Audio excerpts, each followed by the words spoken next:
It's January 15th, 2024. You're in your car, you're driving by this neighborhood that you've always admired, and you see a sign that says open house today.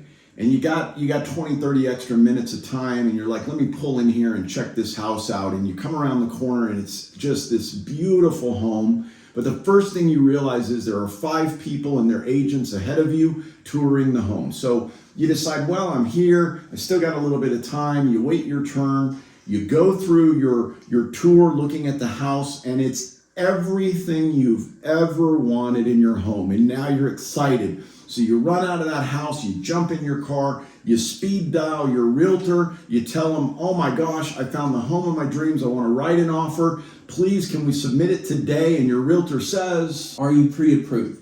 That's going to be the first thing that I ask my client is, have you been pre-approved by your lender? Yeah. You have to have your ducks in a row. If you're ready for that moment in 2024, you find yourself in that situation, even if you think that you're sitting on the sideline and you're getting prepared for that situation in 2024, you're going to have a conversation with your realtor and with a lender. So that way that you come into that situation, that open house, and you already know that you're halfway prepared. You're at least 20 to 30% ahead of your peers in the fact that you already have your realtor, knowing that you're looking for a house, and that you're in the position financially to make that move going forward. Devin, I think a great example is date night. Let's say that you have a date tonight, and it is with someone that you have long wanted to go out on a date with, right? I don't care, male, female, you are prepping. You are getting your act together. You're getting all the little details so that you put your best foot forward on date night. Well, it's the same concept. I don't know, it's a little bit of a stretch, isn't it, on my part, but it's the same concept, folks. You've got to get yourself prepped and ready when buying a home to put your best foot forward. Think about it this way, and this is why I'm using this analogy, okay? In a date night, the person you're going on that date with wants to see your qualities. They want to see, is this the person that I'm going to be with long-term in my life? Same thing with the seller of a home. Is this buyer organized? Do they have their ducks in a row? Are they ready to take home ownership? Versus the other person submitting an offer who's pre-qualified. Devin, talk about pre-qualification versus pre-approval and why it's so important to know the difference. Pre-qualification just gives you an outline. Think about it like a file. If you look at the file, you can tell how thick it is and how thin it is, but you can't tell exactly the contents. So a pre-qual gives you the idea, the outline of how prepared you are, whereas pre-approval opens the file and really takes a deep look at the financials and really dives deep into your eligibility to be a home buyer. And so whenever you come to a seller, and you present them a pre-qualification versus a pre-approval, a pre-qualification is just basically, it's like a B. And then the pre-approval is like an A+. We've already went through all of the nooks and crannies of your financial situation. We have everything went through. This person is prepared to buy a home, and here's this piece of paper that outlines how prepared they are. And then you present that pre-qualification to a seller. They're going to look at it, especially the agent. The agent's going to look at it with a pre-qual versus a pre-approval, and they're going to look at them at two very different schools of thought. They're just not going to look at it in the same light. It's a little bit less intense. This person hasn't put in as much work, whereas the pre-approval, you're going to be looked at, okay, this person is prepared to buy a home. They have made the steps necessary. They probably already have the earnest money deposit ready to wire. They've talked to their lender multiple times about is the HOA within my budget, and those things have already been talked about. And they don't have any kind of surprises in the transaction as they go forward. So that's going to allow them to be a lot better as a potential buyer, in my mind. That's the way that I'm going to look at it as a realtor. It's interesting that you finished with that sentence right there, and I think that's where I want to underline it. What Devin just said is perfect. Back to my dating analogy, it's about putting your best foot forward, okay? So so the best way to learn how to be successful buying a home is to talk to someone who has a lot of success selling homes. And we have a lot of success selling homes, right? And I can tell you, here's what I'm advising my sellers, clients, to look for in a buyer. Do they have a pre-approval? So much better than a pre-qual, because a pre-approval means that the lenders received from the borrower proof of payroll, tax returns, bank statements, brokerage statements. They have a very good understanding of their client's financial situation. Pre-qualification means they've stated a few things. My income is X, my net worth is Y, and I'm married. Bam, pre-qual has very little value to a listing agent and a seller. So come with the pre-approval, have your ducks in a row. Now that brings up another subject. How do you find a good lender? There are a number of ways to go about it. One is you can open up, you can Google it, good lender in Las Vegas. You can go to the phone book. I don't know if most viewers know what a phone book is. I don't even know why I'm referencing it. I haven't looked at one in 10 years. It's an old guide, if you will. That's the best way to summarize it. But the better way to meet the right lender is just go and talk to your realtor. Your realtor has people that they work day in and day out with. I'll use the analogy like a mechanic. If you're a 16-year-old and you need an oil change in your car, you would ask your parents, right? In that situation, they have experience with mechanics. They utilize them throughout their adulthood. They know which ones to go to, typically. Now, in another scenario is you're going to take it in your own hands. You're going to go down the street, you're just going to drive, and you're going to find yourself at a local mechanic shop and you get an oil change, and maybe they fumble it, maybe they don't. Well, your realtor in this analogy is your parents. Your realtor works day in and day out with these lenders, and they know the right ones that don't skip steps. They know the right ones that get the project, the mission done. The mission is you being a homeowner. They know the people that are more efficient, less efficient, and so on and so forth. And that's your realtor is going to be able to guide you better than most people in that situation. You can go to your friend, or you can drive down the street and find that random oil change spot, or you can call somebody that has a direct relationship with these people who know them, have been working side by side with them. Some of them are shadier than others, and it's an easy thing to talk to your realtor. They'll give you a couple of suggestions, and then you can utilize those, and you can really start to figure out who is on your side based on those recommendations. And you'll come to quickly learn, even if you just Google best lender in Las Vegas, and you take that person, and I urge you to do that, to go online, find the best lender in Las Vegas, and then call your realtor, and then they'll give you a couple of options, and you're going to quickly find out who is the better option. Yeah, there's no doubt about that, right? Think of I want to go take you back to January 15. You just jumped in your car, you're excited, you want to buy this house, you call your realtor. Your realtor should be your relationship manager through all of this.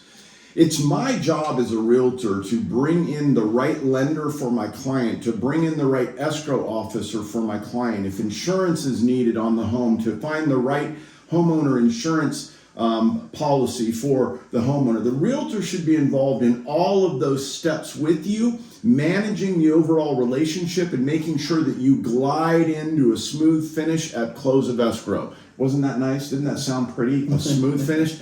Very rarely happens because you're dealing with so many variables. Things happen. But if your realtor is strong, good negotiator, good relationship manager, those are going to feel more like little bumps than hard jerks, right? So find a good realtor, get your realtor to introduce you to a quality lender, get the lender everything they need to get you pre-approved. Now we have a pre-approval letter. Now when we write the offer on that against 5 others and we submit that along with our pre-approval letter, we're having a conversation with the listing agent and saying, my client's got all their ducks in a row, they're ready to go, we can close this escrow in 30 days, etc. The person over here that submits an offer with a pre-qualification probably can't close in 30 days because they still have to get tax forms and documents to their lender. They might need 40, 45 days. My client's at an immediate advantage because every seller wants to close today, not tomorrow.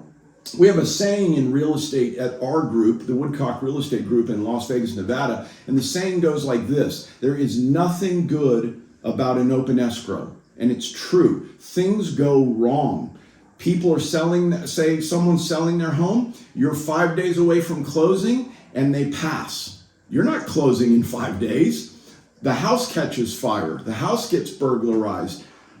we have a hard rainfall and there's damage to the home. There's a lot of things that can go wrong while a home is in escrow, and there's nothing good about them. So you want to get them closed. Well, how do you get them closed? By closing quickly, and the first step is letting your realtor introduce you to the right lender that can get you across the finish line with your mortgage loan. Now let's talk about some of the things that's going to happen whenever you talk to that lender. You're going to have a couple of different options. You're going to have a soft credit check and a hard credit check. Now with the soft credit check, it's exactly as it sounds. You're going to have a credit pull on your history, but it's not going to directly impact your credit. What it's going to do is it's going to give them, once again, an outline to look at the soft idea of what your credit is. And if you're not exactly prepared to buy the home, this is a very good option for you. It stays on your credit or your credit history for 12 to 24 months due to some credit bureau isms. And what it's going to do is it's going to give them a soft look at what your credit looks like. Now, if you are very, very prepared to move forward, then you're going to go for a hard credit check. That can affect your credit score by a couple of points, but if you're just sitting on the sideline and you're thinking about making a move in 2024, you can call your realtor, get that lender, and get prepared by doing a soft credit check, having them outline your credit and take a look at the things that you may need to take care of. You may need to pay off that credit card. You may need to reduce your monthly debt or something of that nature, and they can begin to guide you in the right direction, because as we see rates fall, you're going to need to be more prepared. And you can touch on a hard credit check. What's that? The soft credit check is just a quick little glimpse at what's going on. You can't really see in a soft credit check, like let's say that you have a revolving card with Sears. We're not going to be able to see that you have a revolving card with Sears and the account number in a soft credit check. We're just going to see if your payments are on time. In a hard credit check, we're going to see that you have that card with Sears, the account number, we're going to see the history of payments, etc. And a hard credit check will impact your credit score a few points downward because it means that you're likely going to incur some debt, adding some debt, right? And so the credit check pulls that score down a couple of points is all. Soft credit check shouldn't impact your credit score whatsoever.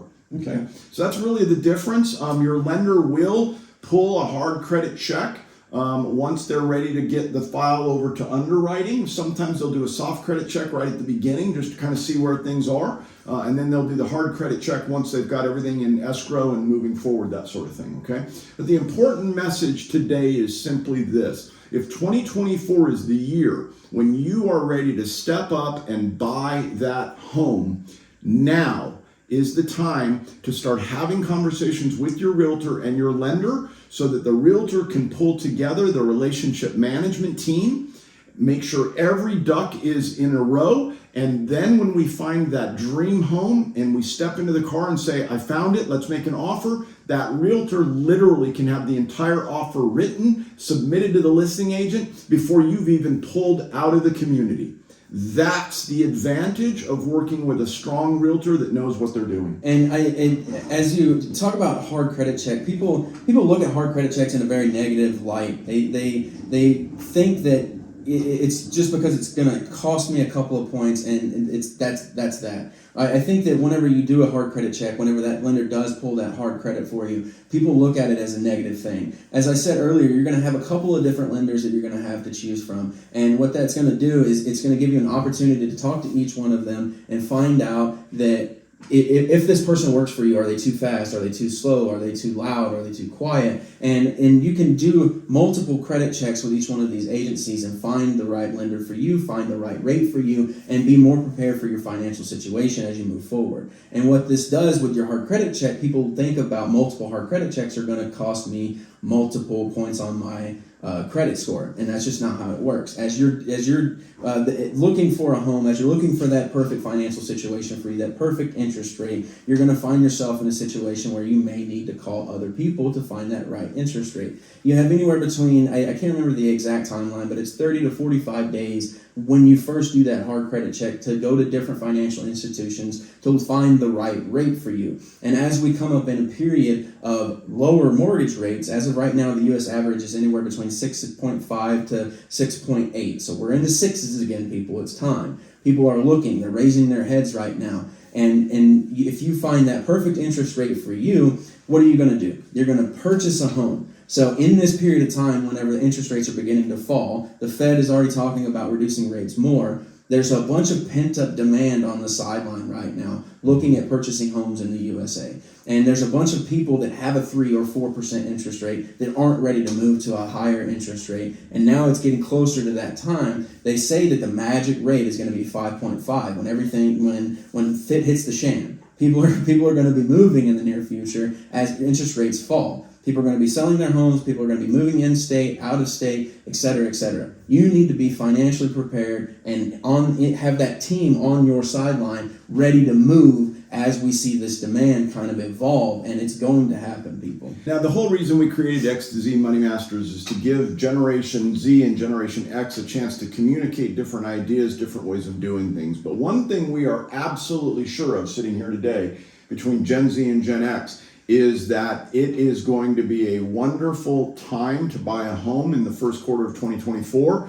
Can't really comment beyond that because, as Devin said, we have low supply, we have pent-up demand, and when everybody decides to jump in, it's going to be gangbusters. And our advice to you is get your ducks in a row now. Call your realtor today, get introduced to a lender, get your pre-approval done, then start doing your home shopping. Don't do it in reverse because all it's going to mean is you're going to fall in love with a home and you're not going to get it because you didn't have your ducks in a row, right? That's the message.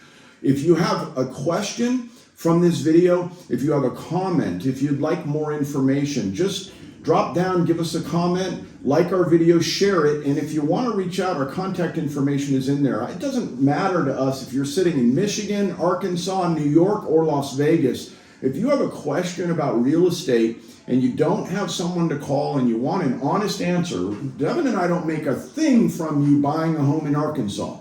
We are simply trying to give folks good, solid advice. And maybe that home buyer in Arkansas appreciates it, has a friend moving to Vegas and says, I know 2 great guys in Vegas, give these guys a call, right? That's where our reward comes in, if you will. But get your ducks in a row, folks. You don't want to miss this window, and it is very clearly a window. Let me wrap up this way. More wealth has been created in this world by investing in real estate than any other investment known to mankind. Are you investing in real estate? And if you're not, look in the mirror and ask yourself why. Is it a knowledge gap? Is it a down payment gap?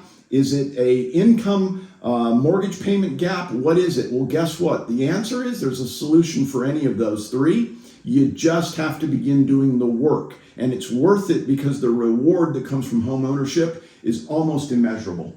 Almost immeasurable. Follow X to Z Money Masters. Like us, we are putting out a huge agenda of new subjects and videos for 2024. We'd love it if you follow along. We love the comments. And again, call us or email us with any questions you might have. If you have any questions about inspection reports, then take a look at this playlist right here. It's going to show you some of the hot button issues about inspection reports and how to use them as negotiations.